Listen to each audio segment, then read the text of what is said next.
दुनिया के 7 अजूबों में से एक है ताजमहल, जिसके बारे में आज भी कई ऐसे रहस्य हैं जो कि लोगों के बीच में एक चर्चा का विषय बने रहते हैं।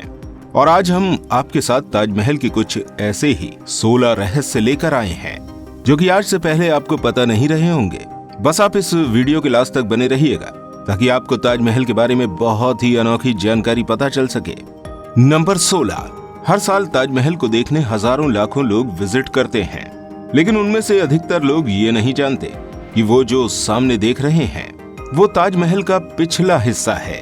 दरअसल जो मेन दरवाजा है वो नदी के किनारे दूसरी तरफ है। आज टूरिस्ट ताजमहल को वैसा नहीं देख पाते हैं जैसा कि मुगल शासक बादशाह शाहजहां चाहते थे। वैसे आपको बता दें, मुगल काल में ताजमहल तक पहुंचने के लिए नदी ही मुख्य रास्ता होती थी और इस नदी के रास्ते ही बादशाह और उनके शाही मेहमान नाव के जरिए आते थे। नदी के किनारे एक चबूतरा हुआ करता था, लेकिन समय के साथ नदी बढ़ती गई और वो चबूतरा बहुत पहले ही खत्म हो गया, जिससे अब नदी के रास्ते कोई भी टूरिस्ट ताज को देखने नहीं जाता है। नंबर 15। ताजमहल का निर्माण आज से लगभग 400 वर्ष पहले 1632 में बनना शुरू हुआ था और इसको बनने में पूरे 22 साल का समय लगा था, जो कि पूरी तरह से 1654 में पूरा हुआ था। इसके निर्माण में 20,000 से अधिक मजदूरों और कारीगरों ने काम किया था। सुंदरता का ऐसा शानदार नमूना दुनिया में दूसरा कहीं भी देखने को नहीं मिलता है, और वह इसलिए है क्योंकि ताजमहल के निर्माण के लिए हर चीज को बिल्कुल हीरे की तरह परख कर चुना गया था। ताजमहल की दीवारों पर जो नक्काशी है उसकी तकनीक इटली के कारीगरों से सीखी गई थी। पत्थर को तराशने के लिए बलूचिस्तान के कारीगरों को बुलाया गया था। वहीं रेगिस्तान के बुखारा से संगमरमर को तराशने वाले कारीगर बुलाए गए थे और संगमरमर पर कैलीग्राफी करने के लिए ईरान से कारीगर बुलाए गए थे। नंबर 14। ताजमहल दुनिया की सबसे भव्य इमारत ऐसे ही नहीं बनी है।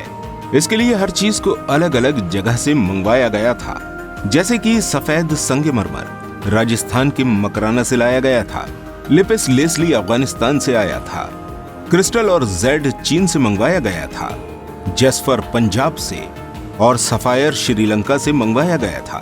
और ऐसे ही 28 किस्म के बेशकीमती रत्नों को सफेद संगमरमर में जड़ा गया था। इन सब चीजों को अलग अलग देश से आगरा लाने के लिए 1000 से भी अधिक हाथियों का इस्तेमाल किया गया था। नंबर 13। वैसे तो आपने भी सुना होगा कि शाहजहां ने ताजमहल बनवाने के बाद अपने कारीगरों के हाथ कटवा दिए थे ताकि दोबारा ऐसा कोई ताजमहल न बन सके।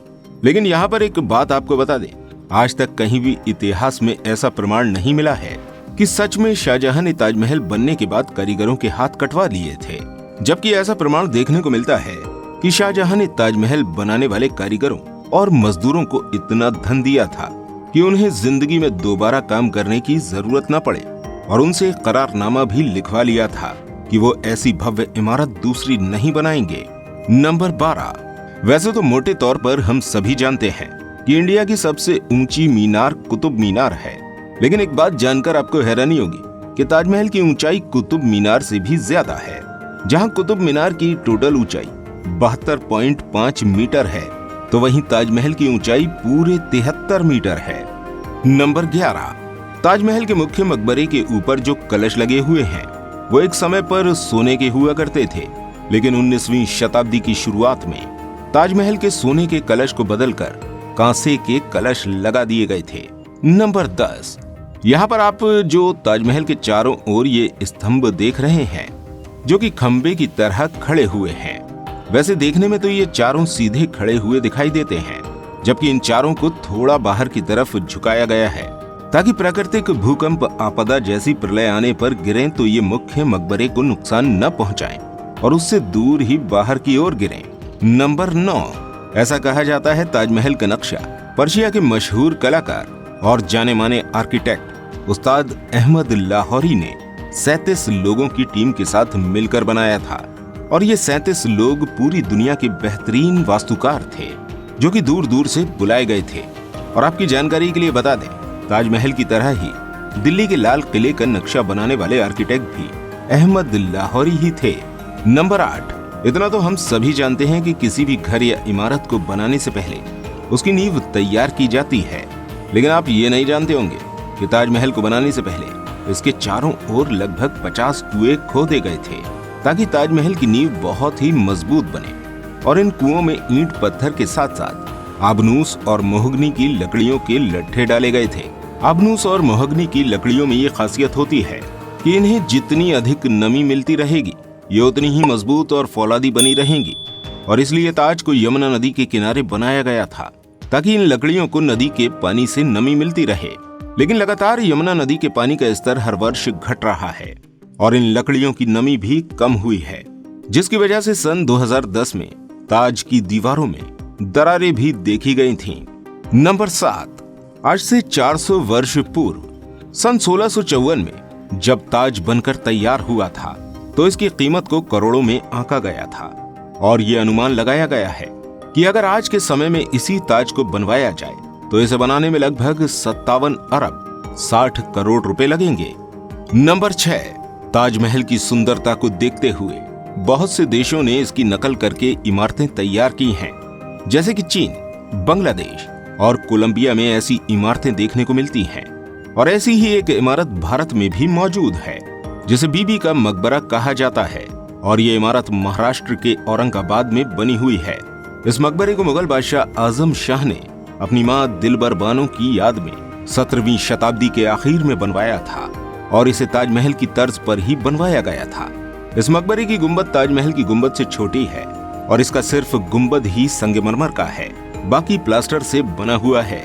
नंबर 5, सन 1989 में एक भारतीय लेखक P.N. ओक ने एक बुक लिखी थी जिसका नाम था ताजमहल द ट्रू स्टोरी।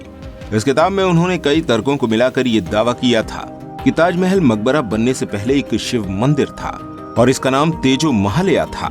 सन 2000 में तो P.N. ओक ने अपनी बुक को सिद्ध करने के लिए ताजमहल की साइट को खोदने के लिए सुप्रीम कोर्ट को अर्जी भी दी थी, जिसे सुप्रीम कोर्ट ने रद्द कर दिया था। आर्कियोलॉजिकल सर्वे ऑफ इंडिया के मुताबिक ताजमहल कभी एक शिव मंदिर था, इस बात का कोई सबूत अभी तक नहीं मिला है, बल्कि शाहजहां ने ताज को बनवाया था। इसके प्रमाण इतिहास के पन्ने में देखने को जरूर मिलते हैं। नंबर 4, मुगल शासक के बादशाह शाहजहां का पूरा ध्यान ताजमहल को सुंदरता देने में लगा रहा था और इसी बीच शाहजहां के ही बेटे औरंगजेब ने आगरा पर हमला करके अपने पिता को कैद कर लिया था और शाहजहां से आखिरी इच्छा भी पूछी गई थी। तो उन्होंने उस समय भी अपनी इच्छा को जताते हुए कहा था कि मुझे ऐसी जगह कैदी बनाकर रखा जाए जहां से मैं सीधे ताजमहल को देख पाऊं, और उनकी इस ख्वाहिश को पूरा भी किया गया।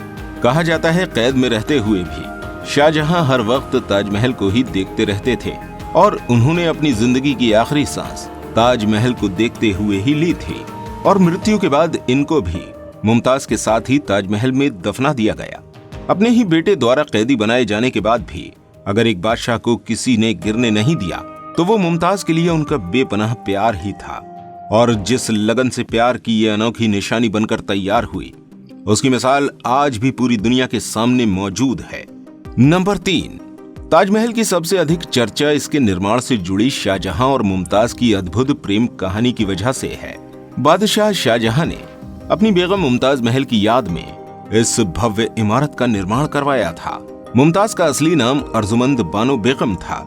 शाहजहां ने उन्हें मुमताज महल नाम दिया, यानी महल का वो सबसे अनमोल रत्न थी। महज 38 साल की उम्र में अपनी 14वीं संतान को जन्म देते हुए मुमताज की मृत्यु हो गई थी, लेकिन उस वक्त वह बुरहानपुर में थीं और इस खबर को सुनकर बादशाह शाहजहां बेहद ही शोक में डूब गए थे, जैसे उनकी जिंदगी ही तबाह हो गई हो। और इसी के चलते शाहजहां ने मुमताज की याद में ताजमहल बनवाने का फरमान जारी किया था। नंबर 2, जब रानी मुमताज महल की मृत्यु हुई तो उन्हें पहले बुरहानपुर में ही दफनाया गया। उसके बाद ताजमहल बनवाना शुरू किया, लेकिन ताजमहल के बनते समय ही बुरहानपुर से मुमताज के शव को निकालकर ताजमहल के पास वाले एक बगीचे में कब्र को दफना दिया गया। ताजमहल को पूरी तरह से बनने में 22 साल लगे। तब तक मुमताज का शव बगीचे में ही सलामत दफन रहा। बाद में उसे ताजमहल के अंदर मुख्य गुंबद के नीचे दफनाया गया। नंबर 1, रविंद्रनाथ टैगोर ताजमहल के बारे में लिखते हैं, वक्त के गाल पर हमेशा हमेशा के लिए रुका एक आंसू है ताजमहल। उन्होंने ताज की छवि वक्त के गाल पर एक रुके हुए आंसू के रूप में बयान की है।